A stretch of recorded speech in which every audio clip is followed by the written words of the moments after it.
বেগম জিয়ার শারীরিক অবস্থা অপরিবর্তিত। চিকিৎসার জন্য বিদেশ নিতে চাইলে সহযোগিতা করবে সরকার। তারেক রহমান ফিরতে চাইলে একদিনের মধ্যে দেবে ট্রাভেল পাস। নির্বাচনের পরিবেশ নিয়ে হতাশ এনসিপি। সরকারের নিরপেক্ষতা নিয়ে প্রশ্ন। মতভিন্নতা ভুলে ঐক্য চায় বিএনপি। ক্ষমতায় গেলে কথায় নয়, কাজে প্রমাণ দেবে জামাত। সম্মিলিত ইসলামী ব্যাংকের চূড়ান্ত অনুমোদন। কার্যক্রম শুরু করতে নেই কোনো বাধা। শিগগিরই আমানতকারীদের অর্থ পরিশোধ, সুদহার, বেতন স্কেল সহ স্কিম নির্ধারণ। এবং ঢাকায় নয়, জেদ্দা বিমানবন্দরে কাটা হয় সৌদি প্রবাসীর লাগেজ। দাবি শাহজালালের পরিচালকের। জানানো হয়েছে সৌদি কর্তৃপক্ষকে হারানো মালামাল উদ্ধারের আশা।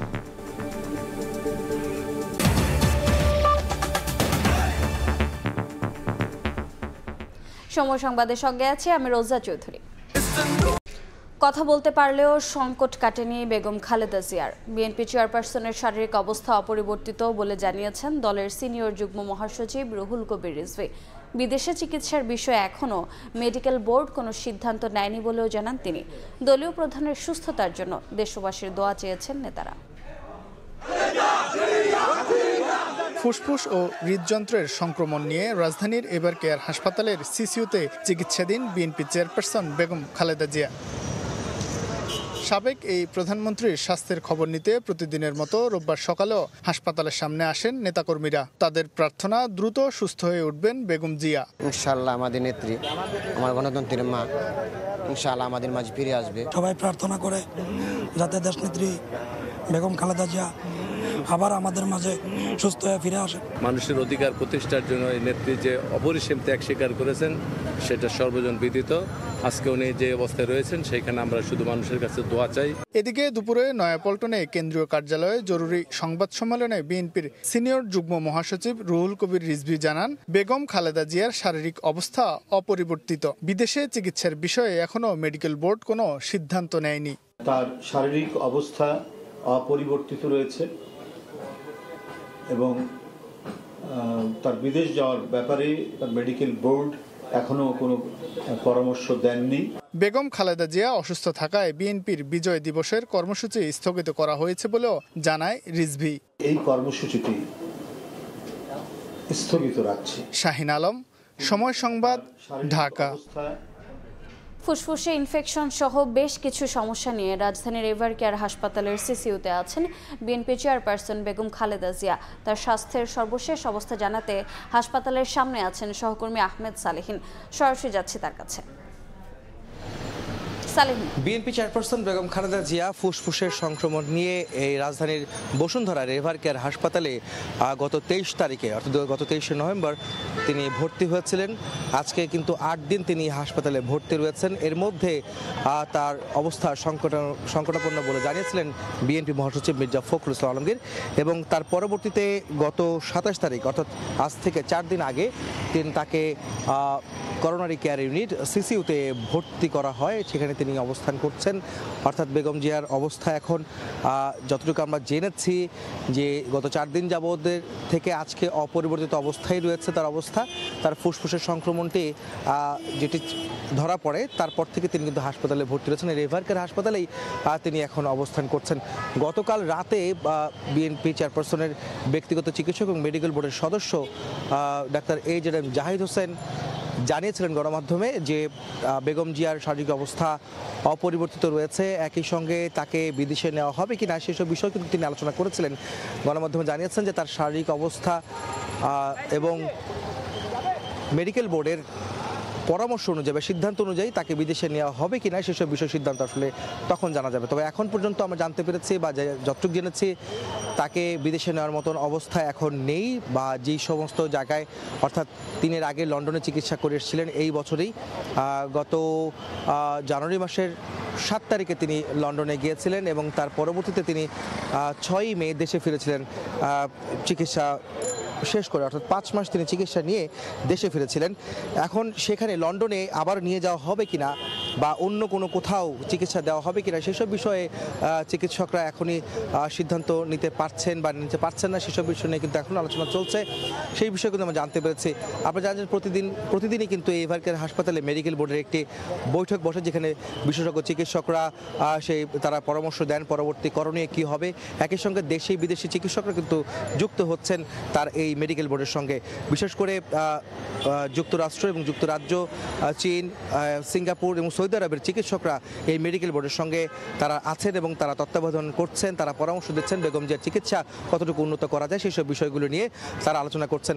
তো এখন পর্যন্ত যা জানি সেটি হচ্ছে যে ভিতরে মেডিকেল বোর্ডের একটি বৈঠক হওয়ার কথা, সেটা আমরা জানতে পেরেছি। আর গতকালকে থেকে কিন্তু বলা হচ্ছিল নেতাকর্মীদের যেন হাসপাতালের সামনে ভিড় না করে।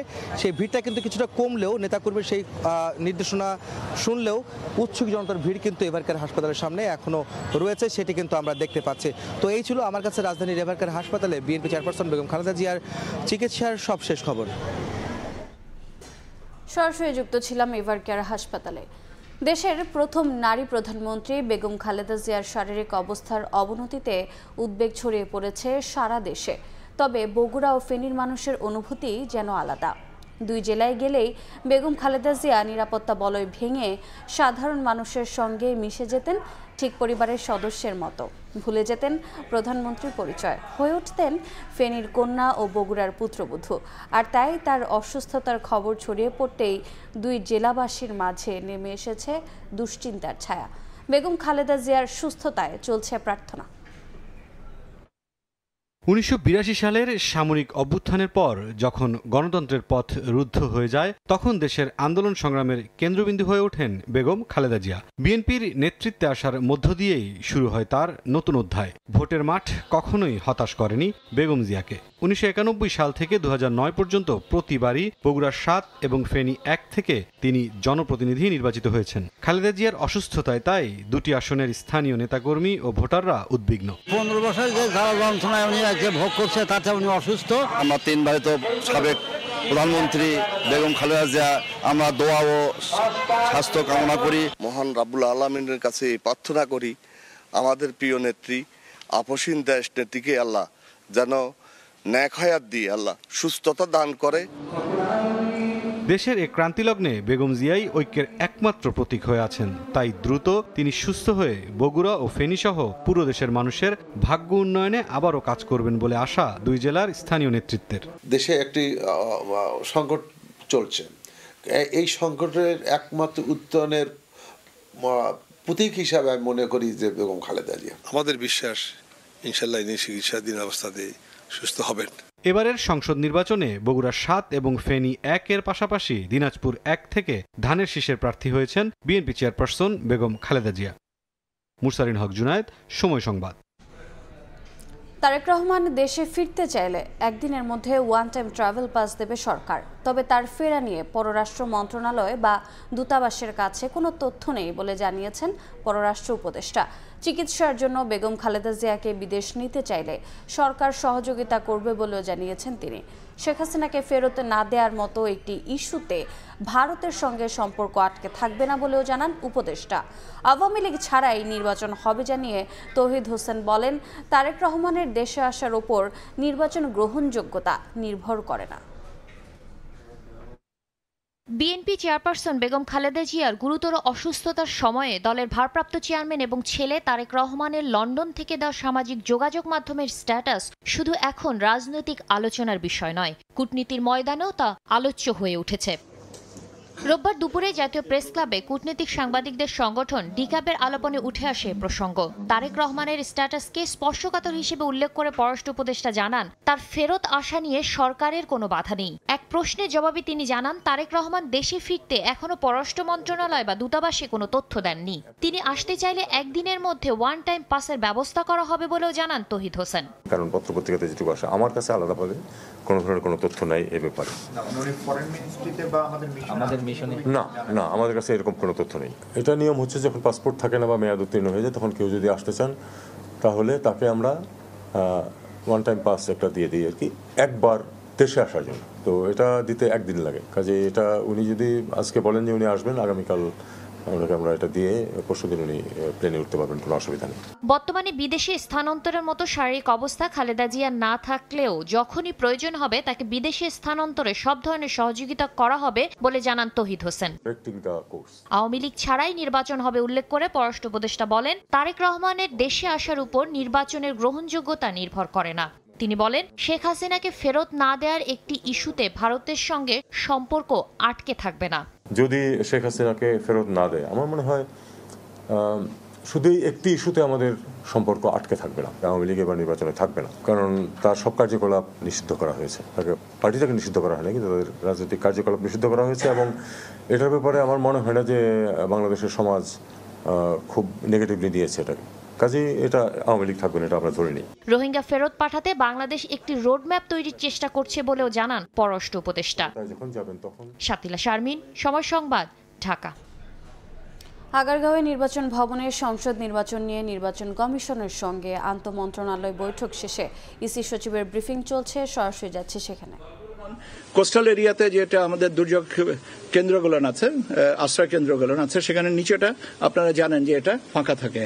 সেখানে স্বাভাবিকভাবে ভোট কেন্দ্রটা হচ্ছে দোতলায় পর্যন্ত ওঠার জন্য যে সিঁড়ির ব্যবস্থাটা, সেটা এখন কিভাবে স্থানীয়ভাবে জেলা প্রশাসন অথবা আরও যে রিটার্নিং অফিসার বা প্রিজাইডিং অফিসাররা করবেন, এই জিনিসটা যেন দৃষ্টি দেওয়া হয়, যাতে যে কোনো প্রতিবন্ধকতা নিয়ে যারা আছেন তারাও যেহেতু ভোটার এবং ভোট দিতে আসবেন তাদেরকে, এর সাথে আর কি বয়োবৃদ্ধ যারা আছেন, সে পুরুষ মহিলা নির্বিশেষে যারা চলাচলে অক্ষম আছেন বা সীমাবদ্ধতা আছে, এটা নিয়ে আর আমরা আলোচনা করা হয়েছে এবং বলা হয়েছে যে মোটামুটিভাবে এনাদেরকে সবাইকে যেন সমান সহযোগিতা দেওয়া হয় এবং প্রাতিষ্ঠানিকভাবে এবং স্থানীয়ভাবে যাতে তারা ভোটে অংশগ্রহণ করতে পারেন, ভোট দিতে অংশগ্রহণ করতে পারেন। এই ছিল আজকের মোটামুটিভাবে আলোচনার সূত্র।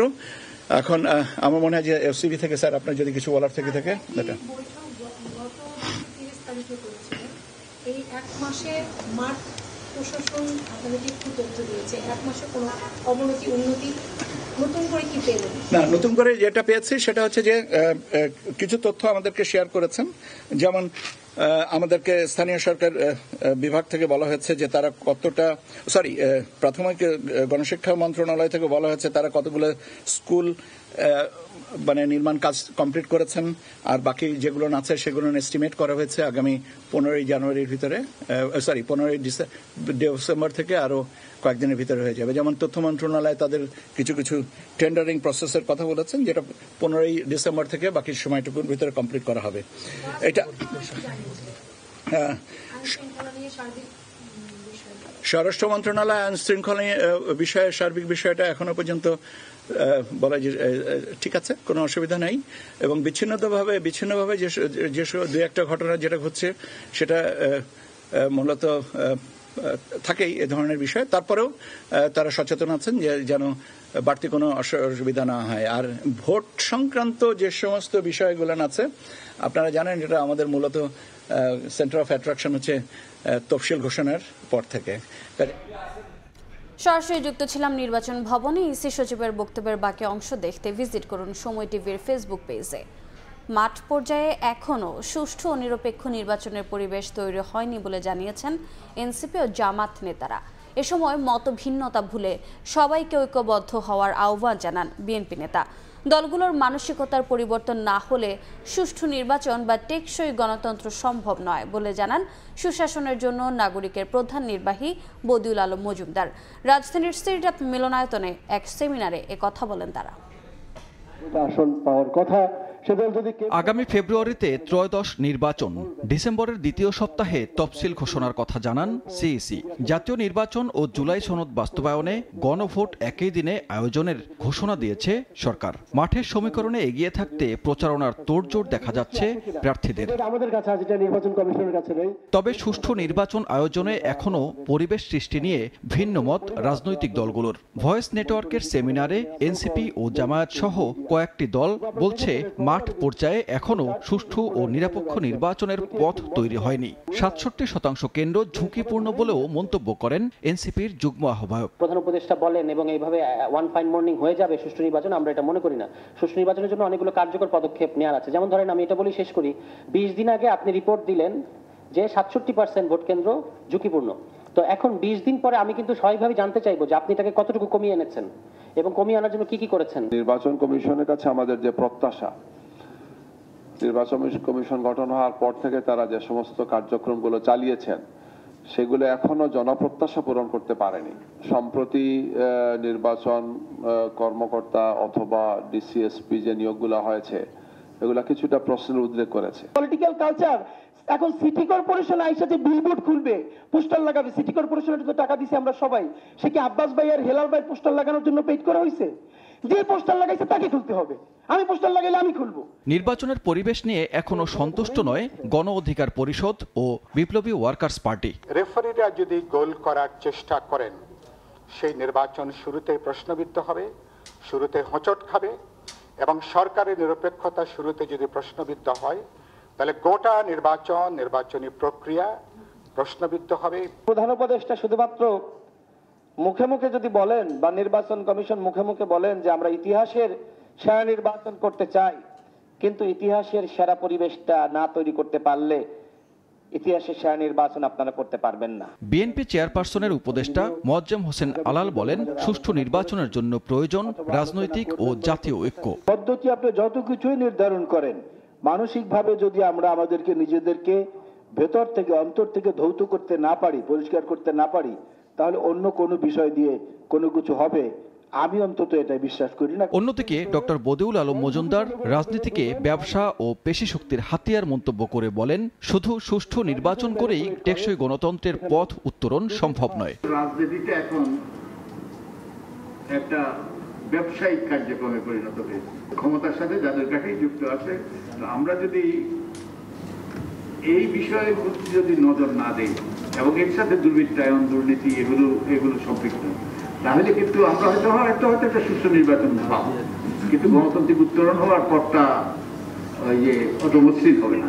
আগামী নির্বাচন সুষ্ঠু আয়োজন করতে হলে মাঠ প্রশাসনের নিরাপত্তা, অস্ত্র, পেশি শক্তি, অবৈধ অর্থের ছড়াছড়ি বন্ধ করে নির্ভয়ে ভোটারদের ভোট দেওয়ার পরিবেশ নিশ্চিত করা চ্যালেঞ্জ হিসেবে দেখছেন বিশ্লেষকরা। সানবীর রূপল, সময় সংবাদ, ঢাকা। জামায়াতে ইসলামী সরকার গঠন করলে কোনো দাবি নিয়ে আন্দোলন করতে রাস্তায় নামতে হবে না বলে জানিয়েছেন দলটির আমির ডক্টর শফিকুর রহমান। সকালে কমিউনিটি ক্লিনিক স্বাস্থ্য সহায়তা ট্রাস্ট আয়োজিত সেমিনারে এ কথা জানান তিনি। জামায়াত আমির বলেন, সরকারের কাজ জনগণের সেবা ও অধিকার তার দোরগোড়ায় পৌঁছে দেয়া। দেশের মানুষ ভালো হলেও কিছু খারাপ রাজনীতিবিদদের কারণে দেশ পিছিয়ে পড়ে, বোঝা নয়, শিশুদের সম্পদ হিসেবে গড়ে তোলার কথাও বলেন ডক্টর শফিকুর রহমান। বিগত দিনে অনেকেই আশ্বাস দিয়েছে, তাই আশ্বাস নয়, কাজে প্রমাণ করার কথাও বলেন তিনি। আমি জানতে চাইলাম আপনার ঠিকানা, আপনি পাঠান। জনগণের অংশ হতে চাই ইনশাআল্লাহ। আমরা আপনারা দোয়া করবেন। আমরা যদি দায়িত্বে যাই, সমাজের কোনো সেকশনের কোনো দাবি দাওয়া নিয়ে সরকারের কোথাও কোনো ধর্ণা দিতে হবে না এবং কোনো মিছিল মিটিং করতে হবে না। সরকারের দায়িত্ব হচ্ছে যে জনগণ আমাকে এই দায়িত্ব দিবে, আপনাকে এই দায়িত্ব দিবে, আপনার দায়িত্ব হচ্ছে সেই জনগণের অধিকার তার ঘরে, তার হাতে পৌঁছে দেওয়া। আল্লাহ সামর্থ্য দিলে সেটাই আমরা এই সংস্কৃতি রাজনীতিতে ফিরিয়ে আনতে চাই। যেসব উপদেষ্টা নির্বাচন করার ঘোষণা দিয়েছেন তাদের আরও আগে পদত্যাগ করা উচিত ছিল বলে মন্তব্য করেছেন বিপ্লবী ওয়ার্কার্স পার্টির সাধারণ সম্পাদক সাইফুল হক। সকালে রাজধানীর সেগুন বাগিচায় এক আলোচনা সভায় তিনি প্রশ্ন তোলেন, যেসব উপদেষ্টাদের কারণে সরকার বিতর্কিত হচ্ছে তাদের কেন অপসারণ করা হয়নি? রাজনৈতিক দলগুলোর সঙ্গে আলোচনা না করে নির্বাচন কমিশন আরপিও সংশোধনী করায় আগামী নির্বাচন একটি টাকার খেলায় পরিণত হতে পারে, এমন আশঙ্কাও করেন তিনি। প্রশ্ন তোলেন সরকারের নিরপেক্ষতা নিয়েও। নির্বাচন কমিশনের গণভোটের মক ডেমনস্ট্রেশন ব্যর্থ হয়েছে বলে মন্তব্য তার।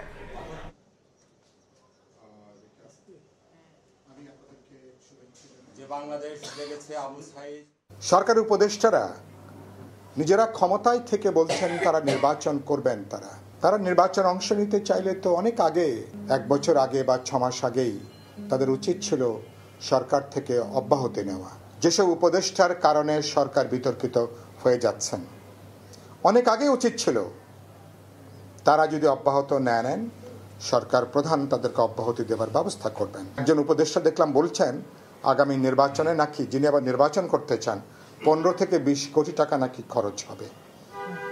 এটা যদি একজন উপদেষ্টা যদি একথা বলতে পারেন তাহলে আগামী নির্বাচন যে একটা বেসুমার টাকার খেলায় পর্যবেসিত হবে, তো এটা তো বোঝার জন্য কোনো পণ্ডিত হওয়ার দরকার নেই।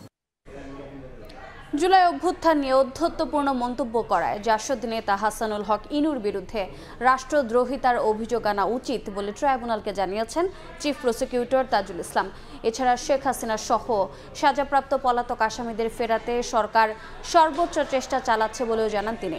এদিকে খারিজ হয়েছে অভিযোগ গঠনের রিভিউ আবেদন আর ট্রাইব্যুনাল নিয়ে বিরূপ মন্তব্য করায় বিএনপি নেতা ফজলুর রহমানকে 8 ডিসেম্বর হাজির হয়ে ব্যাখ্যা দেওয়ার নির্দেশ দেওয়া হয়েছে। জুলাই গণঅভ্যুত্থানের সময় কুষ্টিয়ায় 6 জনকে হত্যার অভিযোগে জাসদ নেতা হাসানুল হক ইনুর বিরুদ্ধে অভিযোগ গঠন করে আন্তর্জাতিক অপরাধ ট্রাইব্যুনাল 2, কিন্তু নিজেকে নির্দোষ দাবি করে ট্রাইব্যুনালে অভ্যুত্থানকে সো-কল্ড মন্তব্য করেন ইনু। অভিযোগ গঠন পুনর্বিবেচনার আবেদন করেন তার আইনজীবীরা। রোববার ট্রাইব্যুনালে আবেদনের পরিপ্রেক্ষিতে শুনানি করেন ইনুর আইনজীবীরা। এ সময় তারা দাবি করেন ইনুর বিরুদ্ধে হত্যায় সংশ্লিষ্টতার কোনো প্রমাণ দেখাতে পারেনি প্রসিকিউশন। তবে আবেদনের বিরোধিতা করে চিফ প্রসিকিউটর তাজুল ইসলাম ট্রাইব্যুনালকে বলেন জুলাই গণঅভ্যুত্থান নিয়ে ঔদ্ধত্যপূর্ণ মন্তব্য করায় ইনুর বিরুদ্ধে রাষ্ট্রদ্রোহিতার অভিযোগ আনা উচিত। পরে রিভিউ আবেদন খারিজ করেন ট্রাইব্যুনাল। সোমবার থেকে সাক্ষ্য গ্রহণ শুরু হবে এই মামলায়। 25,000-এর মতো মানুষের অঙ্গহানি আছে, অজস্র মানুষের চোখের পানি ঝরেছে, অনেকে কারাবরণ করেছেন, আদারওয়াইজ নিপীড়িত হয়েছেন। সেই মহান একটি অভ্যুত্থান বা বিপ্লবকে সো কল্ড বলা এটা ধৃষ্টতা, এটা আদালত অবমাননা, এটা রাষ্ট্রদ্রোহিতা। এই ধরনের কথা আদালতে বলার কোনো অধিকার কোনো আসামির নেই। এই ট্রাইব্যুনালের যে আইন সেটা 1973 সালে স্পেশাল একটা আইন, ক্রাইমস ট্রাইব্যুনালস অ্যাক্ট 1973, এটা সংবিধান দ্বারা সুরক্ষিত। এই বিপ্লবকে, এই আন্দোলনকে, এই আইনকে চ্যালেঞ্জ করে এই আদালতে দাঁড়িয়ে কোনো কথা বলার অধিকার কোনো আসামির নাই, সেটা অবশ্যই রাষ্ট্রদ্রোহিতা হবে। এদিকে টেলিভিশন টকশোতে ট্রাইব্যুনাল নিয়ে বিরূপ মন্তব্যের অভিযোগ ওঠায় বিএনপি নেতা ফজলুর রহমানকে 8 ডিসেম্বর ট্রাইব্যুনালে হাজির হয়ে ব্যাখ্যা দেওয়ার নির্দেশ দেওয়া হয়েছে। এ সময় ফজলুর রহমানের ওকালতির লাইসেন্স আছে কিনা প্রসিকিউশনের কাছে জানতে চান ট্রাইব্যুনাল 1-এর চেয়ারম্যান। ওনারা বোঝাতে চেয়েছেন যে একটা ইন্টারনাল অ্যারেঞ্জমেন্টের মাধ্যমে এই প্রসিডিংটা চলছে, যেটা একজন সিনিয়র অ্যাডভোকেটের কাছে কাম্য নয়। অনারেবল ট্রাইব্যুনাল আমাদের আবেদন মঞ্জুর করেছেন এবং কেন আদালত অবমাননার ব্যবস্থার জন্য তার বিরুদ্ধে ব্যবস্থা গৃহীত হবে না এই জন্য রুল ইস্যু করেছেন এবং তাকে আগামী 8 ডিসেম্বর সশরীরে হাজির হওয়ার নির্দেশ দিয়েছেন। জুলাই গণঅভ্যুত্থানের সময় চানখারপুলে 6 জনকে হত্যার মামলায় আসামি আরশাদ হোসেনের পক্ষে সাফাই সাক্ষীর জন্য 8 ডিসেম্বর দিন ধার্য করেছেন ট্রাইব্যুনাল 1। আসিফ মোহাম্মদ সিয়াম, সময় সংবাদ, ঢাকা। সচিবালয়ের নবনির্মিত ক্যাবিনেট ভবনের আগুন ফায়ার সার্ভিসের 3টি ইউনিটের চেষ্টায় নিয়ন্ত্রণে আসে। প্রশাসনের প্রাণকেন্দ্র সচিবালয়ে নবনির্মিত 1 নম্বর ভবনের 9ম তলায় দুপুর 1:45টায় অগ্নিকাণ্ডের ঘটনা ঘটে। এতে পুরো ভবনে আতঙ্ক ছড়িয়ে পড়ে এবং 9ম তলা সহ প্রত্যেকটি তলায় কর্মকর্তা কর্মচারীরা ছোটাছুটি করতে থাকেন। কয়েক মিনিটের মধ্যে ফায়ার সার্ভিসের 3টি ইউনিট ঘটনাস্থলে এসে আগুন নিয়ন্ত্রণে আনে। ফায়ার সার্ভিস জানায় 20 তলা ভবনের 9ম তলার একটি অ্যাডজাস্ট ফ্যানে বৈদ্যুতিক গোলযোগ থেকেই আগুনের সূত্রপাত। এর আগে গত বছরের ডিসেম্বরে সচিবালয়ের 7 নম্বর ভবনে অগ্নিকাণ্ডের ঘটনায় সড়ক পরিবহন ও সেতু মন্ত্রণালয়, ডাক ও টেলিযোগাযোগ, স্থানীয় সরকার মন্ত্রণালয় সহ বেশ কয়েকটি মন্ত্রণালয় আগুনে ভস্মীভূত হয়। এই ভবনের 9 তলায় একটা ছোট্ট আগুন ছিল, তো একটা অ্যাডজাস্ট ফ্যানে যে ছোট্ট আগুনে আমাদের লোকজন উঠে এবং 2-3 মিনিটের মধ্যে আগুন নিয়ন্ত্রণে নিয়ে আসে। আর আমরা 14টা-15 আমরা সম্পূর্ণ নির্বাপন দিয়েছি আগুন। আমরা তদন্ত কমিটি করতেছি আর আমরা এটা সব রিচেক করব।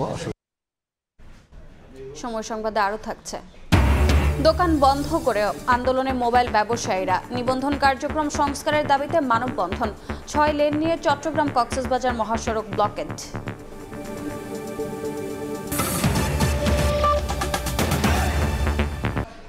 কুড়িগ্রামে জমি নিয়ে বিরোধের জেরে 2 পক্ষের সংঘর্ষে 3 জন নিহত হয়েছেন। এই ঘটনায় আহত হয়েছেন আরও অন্তত 10 জন।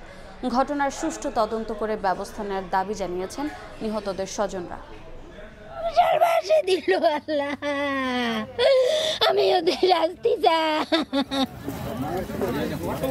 ১৬ শতক জমিকে কেন্দ্র করে কুড়িগ্রামে নাগেশ্বরীর ধনী পাগলা এলাকায় আরশাদ আলী ও তার চাচাতো ভাই আলতাফ হোসেনের বিরোধ দীর্ঘদিনের। রোববার ওই জমিতে কাজ করা নিয়ে প্রথমে বাকবিতণ্ডা, পরে দেশীয় অস্ত্র নিয়ে সংঘর্ষে জড়িয়ে পড়েন দুই পক্ষের লোকজন। খবর পেয়ে পুলিশ দ্রুত ঘটনাস্থলে গিয়ে পরিস্থিতি নিয়ন্ত্রণে আনে। তবে তার আগেই ঘটনাস্থলে নিহত হন আরশাদ আলী এবং তার বোন কুলসুম বেগম। হাসপাতালে নেয়ার পথে মারা যান বাচ্চা মিয়ার ছেলে আলতাফ। আহত অন্তত ১০ জনকে স্থানীয় বিভিন্ন হাসপাতালে ভর্তি করা হয়। এর মধ্যে দুজনের অবস্থা আশঙ্কাজনক। হলগুন্দা ছড়া দিয়ে আসিয়া ঢালাঢালি হানাহানি শুরু করে দিল। এমনভাবে হাসপাতাল আমার ছেলেকে যা হারলো। আমরা দুই ভাই মাছ জমিনে দখল করিয়ে বাড়ি ঘর থেকে তুলছে, এই কারণে এই মারামারিটা খুনি বিশেষ চাই, ফাঁসি চাই, বিশেষ চাই। ঘটনার পর এলাকায় অতিরিক্ত পুলিশ মোতায়েন করা হয়েছে। আটক করা হয়েছে জড়িত কয়েকজনকে। আমরা এই বিষয়টা নিয়ে তদন্ত করতেছি, কয়েকজনকে আমরা গ্রেপ্তার করে ফেলছি অলরেডি, আর চিকিৎসাধীনদেরকে চিকিৎসা দেয়া হচ্ছে। আমরা খুব দ্রুত বাকিদেরকে আটক করতে সক্ষম হব। অপরদিকে চাঁপাইনবাবগঞ্জের শিবগঞ্জের এক পুকুর পাহারাদারকে শনিবার গভীর রাতে নৃশংসভাবে হত্যা করেছে দুর্বৃত্তরা। চুরি সংক্রান্ত বিরোধ থেকে এ হত্যাকাণ্ড ঘটতে পারে বলে ধারণা পুলিশের। মিরন আহমেদ, সময় সংবাদ। সম্মিলিত ইসলামী ব্যাংকের চূড়ান্ত অনুমোদন দিয়েছে বাংলাদেশ ব্যাংক বোর্ড সভা। এর মাধ্যমে নতুন ব্যাংকের কার্যক্রম শুরু করতে আর কোনো বাধা থাকলো না অর্থ মন্ত্রণালয়ের। এর আগে অর্থ মন্ত্রণালয়ের আবেদনের পরিপ্রেক্ষিতে গেল ৯ নভেম্বর প্রাথমিক অনুমোদন পায় সম্মিলিত ইসলামী ব্যাংক, যেখানে আরজিএসসি থেকে কোম্পানি নাম ছাড়পত্র, ব্যাংকের চলতি হিসাব খোলা সহ ব্যাংক কোম্পানি আইনের বিধিবিধান পূরণের দায়িত্ব পড়ে সরকারের ওপর। আজ বাংলাদেশ ব্যাংক থেকে চূড়ান্ত অনুমোদনের মাধ্যমে দেশের সবচেয়ে বড় সরকারি ইসলামী ব্যাংকটির কার্যক্রম শুরু হলো।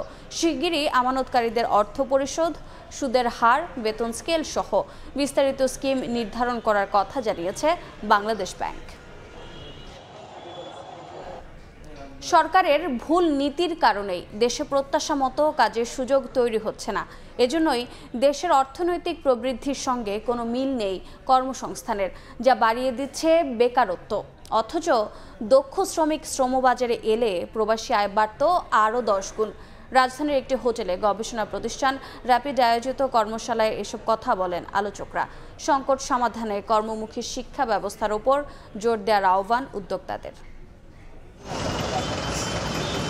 কর্মহীন তরুণ ও শিক্ষিত বেকার দেশের অর্থনীতির বড় সমস্যা হয়ে দাঁড়িয়েছে। বিবিএস এর তথ্য অনুযায়ী ২০২৪ সালে দেশে বেকারত্বের হার ছিল ৩.৬৬%। এর মধ্যে যুব বেকারত্বের হার দ্বিগুণেরও বেশি। একই সঙ্গে কমেছে নারী কর্মসংস্থানও। রাজধানীতে research and policy integration for development rapid আয়োজিত কর্মশালা অনুষ্ঠিত হয়। এতে অংশ নিয়ে আর্থিক খাত বিশ্লেষকরা বলেন, সরকারের নীতি দুর্বলতায় গত 10 বছর দেশের অর্থনীতিতে অনেক কাঠামোগত পরিবর্তন হলেও সেই অনুযায়ী তৈরি হয়নি কর্মসংস্থান। বাংলাদেশে আমরা অলরেডি ট্রেড অ্যান্ড ইন্ডাস্ট্রিয়াল পলিসির ক্ষেত্রে খুবই প্রোটেকশনিস্ট। এরকম পলিসি নিয়ে তো আমরা গত 30 বছরে তেমন করে এমপ্লয়মেন্টের গ্রোথ তৈরি করতে পারি না। এমপ্লয়মেন্ট তৈরি করার জন্য এখন সময় এসেছে। এমপ্লয়মেন্ট সেন্টার মানে চাকরি তৈরি হবে, এইরকম জিনিসকে কেন্দ্র করে আমাদের সব পলিসিগুলোকে সাজাতে হবে। আমাদের যে বিভিন্ন শিল্প নগরীগুলো আছে তাদের আসলে রোল কি, তারা কি আসলে রিজন বেস এমপ্লয়মেন্ট জেনারেশনের জন্য তারা কতটুকু কাজ করছে। দক্ষ মানব সম্পদ তৈরিতে কর্মমুখী শিক্ষা ব্যবস্থার উপর জোর দেন তত্ত্বাবধায়ক সরকারের সাবেক উপদেষ্টা ডক্টর হুসাইন জিল্লুর রহমান। 2016 থেকে 2022-এ Bangladesh actually fell into a trap, যেখানে growth was not employment centric, governance was of the behest of corrupt and oligarchic support. আর বৈদেশিক শ্রমবাজারে দক্ষ শ্রমিক পাঠানো গেলে প্রবাসী আয় অন্তত 10 গুণ বাড়ত বলে মনে করেন শ্রম সচিব। জাতীয় বিশ্ববিদ্যালয়ে এই অনার্স কোর্স চালু করে দিয়ে আমি যে বিএ পাস এমএ পাস মজনু তৈরি করছি, that is a big problem for our country. তারা না এদিকে না ওইদিকে, তাদের কোনো স্কিল নাই। অনুষ্ঠানে আন্তর্জাতিক শ্রম সংস্থার বাংলাদেশ অফিসের কান্ট্রি ডিরেক্টর ম্যাক্স টুনন বলেন, অন্যান্য দেশের তুলনায় খরচ দ্বিগুণ হওয়ায় বাংলাদেশের আন্তর্জাতিক শ্রমবাজার বাধাগ্রস্ত হচ্ছে। সাইফুল ইসলাম, সময় সংবাদ, ঢাকা। সৌদি প্রবাসীর লাগেজ কাটা হয়েছে জেদ্দা এয়ারপোর্টে। সিসিটিভি ফুটেজ বিশ্লেষণ করে নিশ্চিত করেছে হজরত শাহজালাল আন্তর্জাতিক বিমানবন্দর কর্তৃপক্ষ। সৌদি কর্তৃপক্ষ সহযোগিতা করলে খোয়া যাওয়া মালামাল ফেরত পাওয়ার সম্ভাবনাও দেখছেন শাহজালাল বিমানবন্দরের নির্বাহী পরিচালক SM রাগিব সামাদ।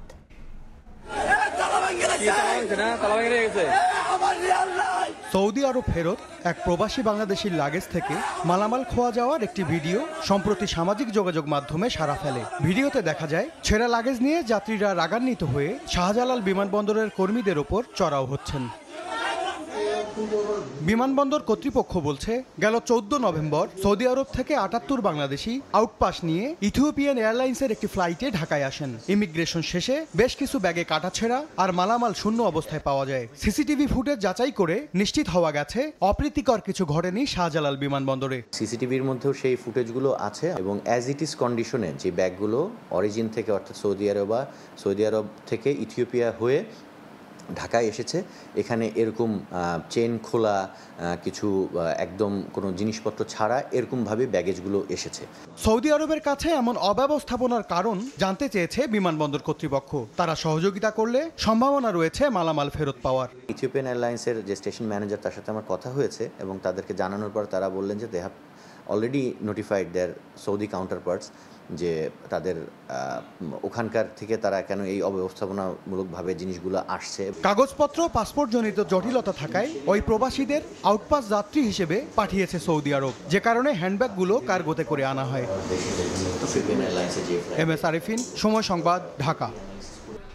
মোবাইল নিবন্ধন কার্যক্রম NEIR সংস্কারের দাবিতে রাজধানী সহ সারা দেশে দোকান বন্ধ রেখে মানববন্ধন করেছেন মুঠোফোন ব্যবসায়ীরা।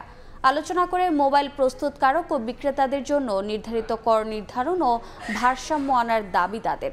অন্যথায় কঠোর আন্দোলনের হুঁশিয়ারি দিয়েছেন তারা।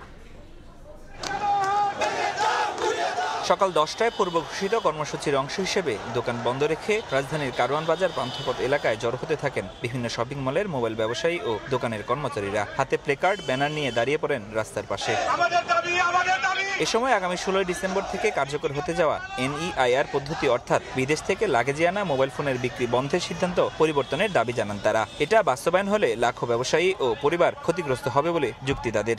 এখানে অনেকের রুটি রুজি আছে যারা আমরা এখানে কাজ করি, ব্যবসা করি, সবার উপর ইফেক্ট পড়বে। নিয়ম নীতি ঠিক রেখে সরকারকে ভ্যাট ট্যাক্স দিয়ে আমরা ব্যবসা করতে চাই। মিনিমাম একটা ট্যাক্স ধার্য করা হোক, যেটার মাধ্যমে আমরা সবাই সুন্দরভাবে সুষ্ঠুভাবে ব্যবসা পরিচালনা করতে পারি। মেলাবাড়ার সঙ্গে বাড়তে থাকে মোবাইল ব্যবসায়ী ও কর্মচারীদের উপস্থিতি। মোহাম্মদপুর, মিরপুর, ধানমন্ডি সহ রাজধানীর বিভিন্ন এলাকা থেকে ব্যবসায়ীরা যোগ দেন মানববন্ধনে। দুপুরের দিকে ব্যস্ততম সড়ক কারওয়ান বাজার সার্ক ফোয়ারার চারপাশে যান চলাচলে কিছুটা ধীরগতি দেখা যায়। মোতায়েন করা হয় বাড়তি পুলিশ। তৃণমূল ব্যবসায়ী আমরা যে ব্যবসা করতে চাই, আমরা যে ট্যাক্স দিতে চাই, এটা বিটিআরসির কিছু রুলস বাধা আছে। এই বাধাগুলো অপসারণ চাই। 9 জন সিন্ডিকেটের কাছে আমরা 25 লক্ষ মানুষ দায়বদ্ধতার ভিতরে আটকে যেতেছি। মোবাইল বিজনেস কমিউনিটির নেতারা বলেন NEIR বাস্তবায়নের আগে ব্যবসায়ীদের সঙ্গে আলোচনা করা হয়নি, যা তৈরি করেছে সংকট। সংস্কার না করে বাস্তবায়ন করলে কঠোর কর্মসূচির হুঁশিয়ার দিয়েছেন তারা। কয়েক হাজার কোটি টাকার প্রোডাক্ট আমাদের হাতে আছে, এই প্রোডাক্টগুলি নিয়ে আমরা কোথায় যাব? আমরা উন্মুক্ত বাণিজ্য চাচ্ছি। এখন যে নীতিটা বাস্তবায়িত হচ্ছে, এতে করে দেখা যাবে কি লোকাল যারা অ্যাসেম্বলার আছে তারা ছাড়া অ্যাকচুয়ালি কেউ ফোন আনতে পারবে না। যদি এরপরেও কোনোভাবে আলোচনা বা আমাদের ডাকে সাড়া না দেয়, আমরা কঠোর আন্দোলনে চলে যাব। ব্যবসায়ীদের অভিযোগ, বিশেষ গোষ্ঠীকে সুবিধা দিতে একপাক্ষিকভাবে NEIR প্রণয়ন করা হয়েছে। ফরহাদুর রহমান, সময় সংবাদ, ঢাকা। চট্টগ্রাম কক্সবাজার মহাসড়ক 6 লেনে উন্নীত করার দাবিতে 3 ঘণ্টা সড়কে অবরোধ কর্মসূচি পালন করেন স্থানীয়রা। এতে চরম ভোগান্তিতে পড়েন যাত্রী ও চালকরা। স্লোগানে মুখর চারপাশ। চট্টগ্রাম কক্সবাজার মহাসড়কে চকরিয়া মাতামুহুরী সেতুর দুপাশে রশি দিয়ে ব্যারিকেড দিয়ে মিছিল ও বিক্ষোভ করেন শিক্ষার্থী সহ স্থানীয়রা। শুধুমাত্র অ্যাম্বুলেন্স ছাড়া যেতে দেওয়া হয়নি কোনো যানবাহন। চট্টগ্রাম কক্সবাজার মহাসড়ক 6 লেনে উন্নীত করার দাবিতে 3 ঘণ্টা ব্লকেট কর্মসূচি পালন করা হয়। চট্টগ্রাম কক্সবাজার হাইওয়েতে যতগুলো মানুষ মারা গেছে বেশিরভাগই রুট অ্যাক্সিডেন্টে। কেরানীহাট সাতকানিয়া থেকে দিয়ে কক্সবাজার পর্যন্ত এখানে এটা হচ্ছে একদম সংকুচিত, অনেক বলতে গেলে এটা গ্রামের রোডের মতো, এই বিশ্ব রোড। এটা ব্যারিকেডের কারণে মহাসড়কের দুপাশে দীর্ঘ যানজটে ভোগান্তিতে পড়েন যাত্রী ও চালকরা। অনেকে পায়ে হেঁটেই গন্তব্যের উদ্দেশ্যে রওনা দেন। এতে দুর্ভোগের পর ভুক্তভোগী যাত্রীরাও বলছেন দ্রুত 6 লেনে উন্নীত করা হোক এই মহাসড়ক। প্রতিদিন এখানে মানুষ নিহত হচ্ছে, প্রাণ যাচ্ছে, পঙ্গু হচ্ছে।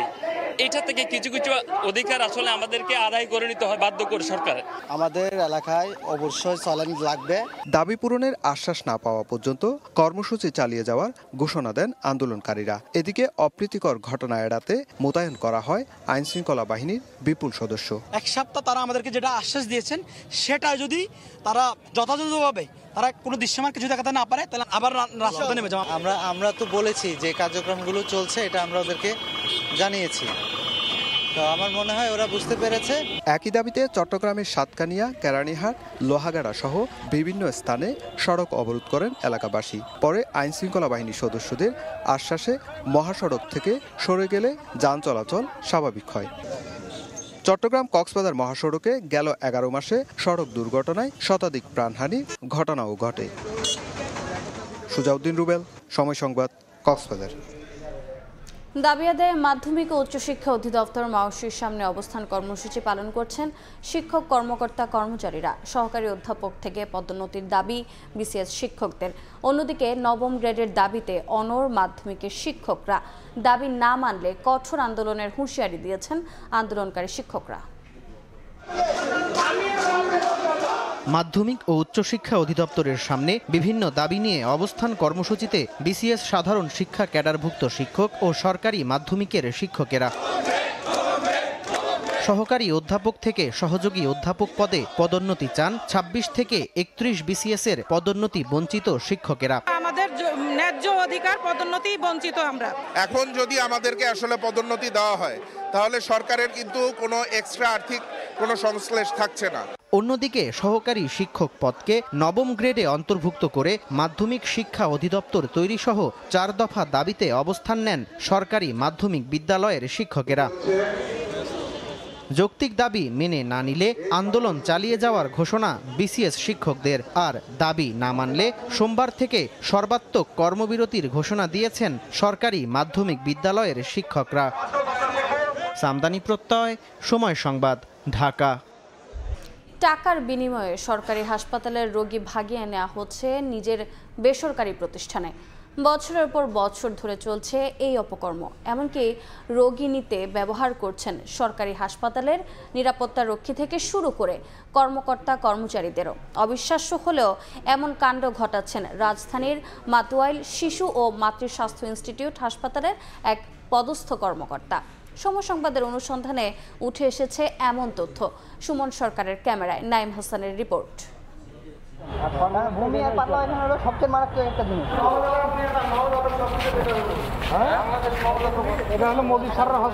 মাতুয়াইল শিশু ও মাতৃস্বাস্থ্য ইনস্টিটিউট হাসপাতালের জরুরি বিভাগের সামনের চিত্র এটি। প্রত্যেকেই খুব কর্মব্যস্ত। কারণ খুঁজতে গিয়ে দেখা গেল ভালো সেবার আশ্বাস দিয়ে অর্থের বিনিময়ে রোগীকে পাশের বেসরকারি হাসপাতালে পাঠাতে চান তারা। আর এই কাজ সম্পন্ন করতে পারলে তাদের আয় রোগী প্রতি 5 থেকে 10,000 টাকা। যদি রোগীর থেকে 10,000 নিবার পায় তাহলে 3,000ও দিতে পারে। অনুসন্ধানের এ পর্যায়ে মুকিত নামের এই গাড়ি চালককে অনুসরণ করব আমরা। মুকিত হাসপাতালের কেউ না হলেও তার গাড়িতে করেই রোগী ভাগানো হয় মাতুয়াইল হাসপাতালের পরিচালকের ব্যক্তিগত হাসপাতালে।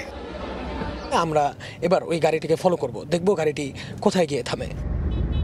মাতুয়াইল হাসপাতাল থেকে মুকিতের গাড়ি ঢুকলো বাংলাদেশ নবজাতক হাসপাতালে, যে হাসপাতালের মালিক মাতুয়াইল শিশু ও মাতৃস্বাস্থ্য ইনস্টিটিউট হাসপাতালের পরিচালক মুজিবুর রহমান।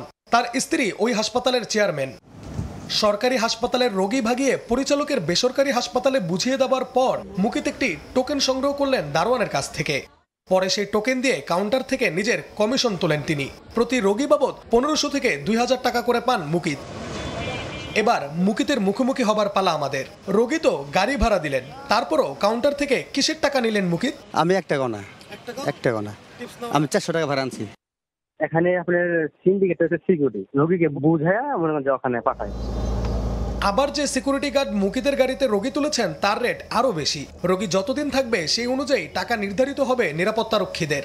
ক্যামেরার সামনে কথা বলতে না চাইলেও চক্রের সদস্যরা তুলে ধরেন রোগী ভাগানোর পুরো প্রক্রিয়া। আমি পাঠাইলে সেনা পাবো। ক্লিনিকগুলো তো এখানে সিভিল আইসা থাকে। এনআইসু রুগীটা পাঠাইলি রুগী প্রতিদিন থাকলে প্রতিদিন 2,000 টাকা করে দিতে আছে, বিলটা আসতে থাকে। সিকিউরিটি গার্ড এই টাকার আবার ওরা ভাগ করে নেয়।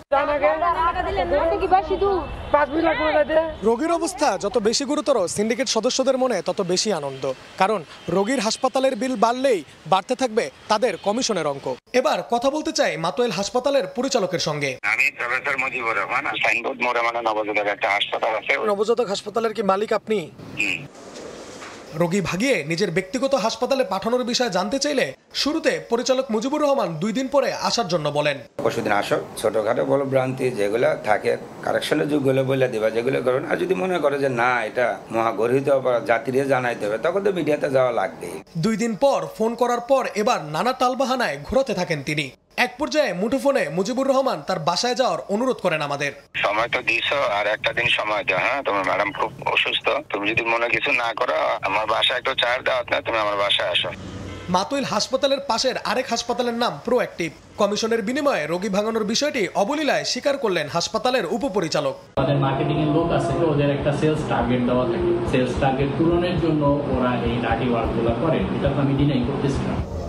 রোগী ভাঙানো এই সিন্ডিকেটের সঙ্গে জড়িত হাসপাতালের পরিচালক সহ প্রত্যেকের বিরুদ্ধে ব্যবস্থা গ্রহণের আশ্বাস মাতোয়াইল শিশু ও মাতৃ স্বাস্থ্য ইনস্টিটিউট হাসপাতালের নির্বাহী পরিচালকের। আমি এই বিষয়টাকে একটা পুঙ্খানুপুঙ্খ তদন্ত করব। যদি এই বিষয়ে যে সম্পৃক্ততা পাওয়া যায় বা এই ধরনের কিছু আমরা পাই, ডেফিনেটলি আমরা এইটার ব্যাপারে আমরা ব্যবস্থা নিব। সাধারণ মানুষের প্রত্যাশা সিন্ডিকেটের মাধ্যমে অসহায় রোগীদের এই গলাকাটার উৎসব বন্ধ হোক। নাইম হাসান, সময় সংবাদ, ঢাকা। এবার সিলেট ও ময়মনসিংহ বিভাগের খবর।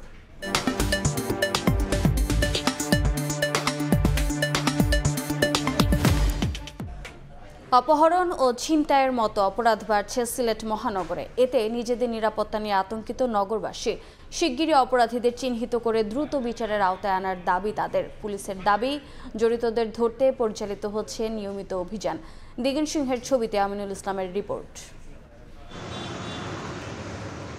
গত 18 নভেম্বর দুপুরে সিলেট নগরীর এলজিইডি অফিসের সামনের নবাব রোডে একটি প্রাইভেট কার থামিয়ে ধারালো অস্ত্র দিয়ে ভাঙচুর করা হয়। পরে গাড়িতে থাকা একটি শিশুকে অপহরণ চেষ্টা করে হামলাকারীরা।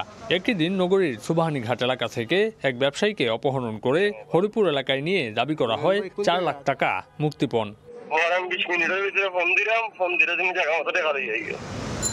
নগরীতে দিন দিন বাড়ছে অপহরণ ও ছিনতাইয়ের মতো অপরাধ। যখন আমি বাচ্চাকে দেই নাই তখন আপনার রামদাউদি ওইখানেই প্রথমেই কোপ দিছে। ওরা হয়তো ভাবছিল যে আমার ছেলেকে যদি কিডন্যাপ করতে পারতো, বড় মুক্তিপণ চাইতো এবং আমি ওইটা আমার ছেলের বিনিময়ে হয়তো থেকে দিতে পারতাম। এখন যদি একটা মামলা করলাম, মামলার আপনার 5 দিন 15 দিন গেল, আমার নিরাপত্তাটা 15 দিনের কে দিব? অপরাধীদের ধরতে নিয়মিত অভিযানের দাবি সংশ্লিষ্ট এই কর্মকর্তার। এই ঘটনার সাথে যে জড়িত আমরা কিন্তু তাকে ইতিমধ্যে গ্রেপ্তার করতে সক্ষম হয়েছি। আর ছিনতাইয়ের যে বিষয় বলেছেন, আমরা তাদের বিরুদ্ধে আমাদের সাঁড়াশি অভিযান শুরু করেছি। পুলিশের তথ্য মতে গত বছরের সেপ্টেম্বর থেকে চলতি বছরের অক্টোবর পর্যন্ত সিলেট নগরীতে 11টি অপহরণ ও 30টি ছিনতাই মামলা হয়। 9 বছর বয়সী লাবিবের শিক্ষা জীবনের শুরুতেই এমন একটি ঘটনা তাকে যেভাবে শঙ্কিত করেছে, তেমনি তার পরিবারকে করেছে আতঙ্কিত।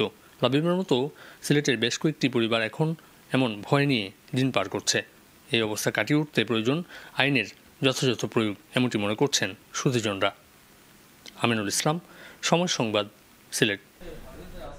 প্রথম বছরে ছায়ানটের ডিজিটাল প্ল্যাটফর্ম জাগরণী কন্টেন্ট অভূতপূর্ব সাড়া ফেলেছেন নেট দুনিয়ায়। দীর্ঘ শীর্ষ 5 কন্টেন্ট স্পর্শ করেছে মিলিয়ন ভিউয়ের ফলক পৌঁছে গেছে অন্তর্জালের কোটি মানুষের দুয়ারে। সকালে ছায়ানট ভবনের ডিজিটাল প্ল্যাটফর্মের 1 বছর পূর্তি উপলক্ষে সংবাদ সম্মেলনে এসব তথ্য তুলে ধরেন সংগঠনটির নেতারা। জানান, ফেসবুকে 1 বছরে 1,500 কন্টেন্ট প্রকাশ করেছে ছায়ানট। এর অধিকাংশ সাবস্ক্রাইবারই তরুণ, যাদের বয়স 25 থেকে 35-এর মধ্যে। নতুন বছরে গবেষণা ও আর্কাইভ ধর্মী কন্টেন্ট নির্মাণের উদ্যোগ নিয়েছে ছায়ানট। সংগঠনের সভাপতি বলেন, কয়েক বছর ধরে সাংস্কৃতিক আঘাত আবার দৃশ্যমান হচ্ছে। এর গভীরে রয়েছে আত্মপরিচয়ের সংকট। সেই চিন্তা থেকেই জাগরণী কন্টেন্ট তৈরি শুরু করেছে ছায়ানট, যার লক্ষ্য উদার সহিষ্ণু সমাজ বিনির্মাণ।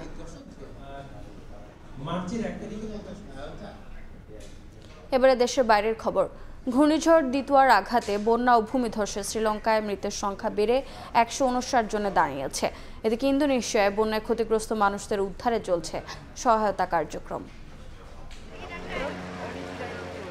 শ্রীলঙ্কায় স্থানীয় সময় শনিবার ঘূর্ণিঝড় দিতুয়ার আঘাতে সৃষ্ট বন্যা ও ভূমিধসে মৃতের সংখ্যা 150 ছাড়িয়েছে, আহত 200-রও বেশি। দেশজুড়ে ক্ষতিগ্রস্ত হয়েছে 5 লাখেরও বেশি মানুষ। প্রায় 78,000 বাসিন্দাকে সরিয়ে নেওয়া হয়েছে আশ্রয় কেন্দ্রে। গত বৃহস্পতিবার থেকে ভারী বর্ষণে বাড়িঘর, কৃষি জমি আর প্রধান মহাসড়ক পানিতে তলিয়ে যায়। চা উৎপাদনকারী মধ্যাঞ্চলে ভয়াবহ ভূমিধসে বহু পরিবার আটকা পড়ে। উদ্ধার কাজে নেমেছে সেনা, নৌ ও বিমান বাহিনী। কলম্বোর আশপাশের এলাকায় নদীর পানি ফুলে ওঠায় বন্যা পরিস্থিতির অবনতি ঘটছে।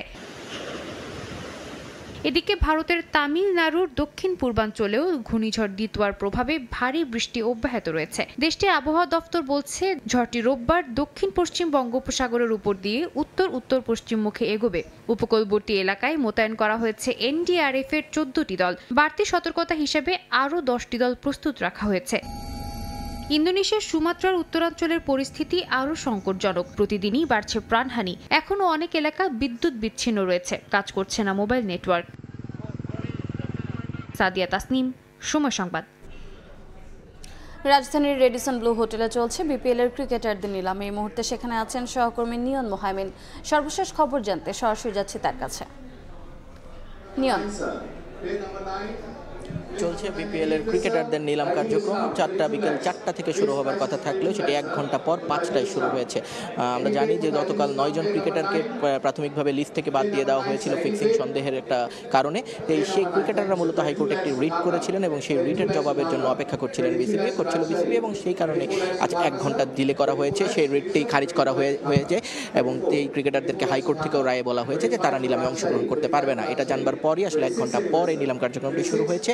এই মুহূর্তে ক্যাটাগরি সি যে ক্রিকেটাররা আছেন তাদের নিলাম কার্যক্রমটা চলছে। তবে সেই জায়গায় সবচেয়ে বড় চমক এখন পর্যন্ত বলতে হয় ক্যাটাগরি এ থেকে নাইম শেখ। তিনি 1,10,00,000 টাকায় কিন্তু বিক্রি হয়ে গেছেন। তাকে কিনে নিয়েছে চট্টগ্রাম ওয়ারিয়ার্স এবং এখন পর্যন্ত এটাই সর্বোচ্চ দাম। তবে এখানে একটু দুঃখের খবর যে লিটন দাস আসলে অনুমিত দামটা পাননি। লিটন দাসকে সবাই ধারণা করেছিল যেহেতু টি20 ক্যাপ্টেন তিনি একটি বড় দামে বিক্রি হবেন, কিন্তু 50 লাখের ভিত্তি মূল্যের লিটনকে আসলে 75 লাখে কিনে নিয়েছে রংপুর রাইডার্স। আরও একটা দুঃখের খবর, সেটা হচ্ছে মাহমুদুল রিয়াদ এবং মুশফিকুর রহিম, দুই ভাইরা ভাই, বাংলাদেশের ক্রিকেটের 2 স্তম্ভ। তারা দুজনই কিন্তু বি ক্যাটাগরিতে আনসোল্ড রয়ে গেছেন এবং তাদেরকে প্রতি কোনো ফ্র্যাঞ্চাইজি আসলে আগ্রহ দেখায়নি। এর পরবর্তীতে যে প্লেয়ারকে নিয়ে সবচেয়ে বেশি টানাহেঁচড়া হয়েছে সেটা হচ্ছেন সাইফুদ্দিন। গতকাল আয়ারল্যান্ডের বিপক্ষে যে ইনিংসটা তিনি খেলেছেন তারপরে আজ বিডে আসলে তাকে নিয়ে একটু কারাকারি হবে, সেটা খুব স্বাভাবিক ছিল এবং সেটাই আমরা দেখেছি। এবং বেশ 3-4টি ফ্র্যাঞ্চাইজিকে আমরা দেখেছি সাইফুদ্দিনকে নিয়ে কিন্তু কারাকারি করেছে এবং শেষ পর্যন্ত সাইফুদ্দিনকে 68 লাখে ঢাকা ক্যাপিটালস তারা কিনে নিয়েছে। 65 লাখে তানজিম হাসান সাকিব সোল্ড হয়েছেন। সাকিবকে নিয়েও 3টে ফ্র্যাঞ্চাইজি আমরা দেখেছি বেশ নিলামের মধ্যে একটা কারাকারির ব্যবস্থা ছিল। তবে নিলামের সবচেয়ে মজার ব্যাপার হচ্ছে নিলামের প্রায় 12 বছর পর যেহেতু নিলামটা আবার হচ্ছে, এতদিন প্লেয়ার ড্রাফট হতো, নিলামের নিয়মকানুনে কিছু পরিবর্তন এসেছে। কিছু নিয়মকানুন এবার কিন্তু এখানে একটু ভুলভ্রান্তি হচ্ছে, ভুল বোঝাবুঝি হচ্ছে, যেটা নিয়ে কিন্তু নিলাম বারবার থেমে যাচ্ছে। আমরা দেখেছি রাজশাহীর যিনি হেড কোচ আছেন হান্নান সরকার, তিনি বারবার অপোজ করছেন, তিনি বিভিন্ন সময় ভুল ধরিয়ে দিচ্ছিলেন। স্টেজে থাকা যিনি অ্যাঙ্কর আছেন তিনি একটু শেকি ছিলেন, তিনি বুঝতে পারছিলেন না কি করবেন। সদস্য সচিব BPL governing councillor Iftekhar Mithu তিনি উঠে এসে ভুলগুলো শুধরে দিচ্ছিলেন। মানে এই জায়গাটা একটু অগোছালো ভাবে এখন পর্যন্ত আমরা দেখতে পেয়েছি। এছাড়া যদি বলি তাহলে বিপিএলের এখন পর্যন্ত ক্রিকেটের নিলাম কিন্তু বেশ ভালোভাবে এগিয়ে চলেছে। ক্রিকেটাররা অনেকে দুর্দান্ত দাম পাচ্ছেন, অনেকে অনুমিত দাম পাননি। যেমন বলতেই হয় তাওহিদ হৃদয়ের কথা, 92 লাখ টাকায় কিন্তু তাকে রংপুর রাইডার্স কিনে নিয়েছেন। তিনি 25 লাখ টাকার ভিত্তিমূল্যের ছিলেন এবং তাকে নিয়ে বেশ কারাকারি ছিল। 3টি ফ্র্যাঞ্চাইজি কিন্তু বারবার চেষ্টা করছিলেন। এখন ক্যাটাগরি সি চলছে, এরপর DEF আর 3টি ক্যাটাগরি রয়েছে, তারপর আসলে বিদেশি ক্যাটাগরির দিকে যাবে। তো এই ছিল আমার কাছে এখন পর্যন্ত নিলামের সবশেষ। সরাসরি যুক্ত ছিলাম রাজধানীর রেডিসন ব্লু হোটেলে। এ পর্যায়ে শীর্ষ সংবাদগুলো জানিয়ে দিচ্ছি আরেকবার। বেগম জিয়ার শারীরিক অবস্থা অপরিবর্তিত, চিকিৎসার জন্য বিদেশ নিতে চাইলে সহযোগিতা করবে সরকার। তারেক রহমান ফিরতে চাইলে 1 দিনের মধ্যে দেবে ট্রাভেল পাস। নির্বাচনের পরিবেশ নিয়ে হতাশ এনসিপি, সরকারের নিরপেক্ষতা নিয়ে প্রশ্ন, মতভিন্নতা ভুলে ঐক্য চায় বিএনপি। ক্ষমতায় গেলে কথায় নয় কাজে প্রমাণ দেবে জামাত।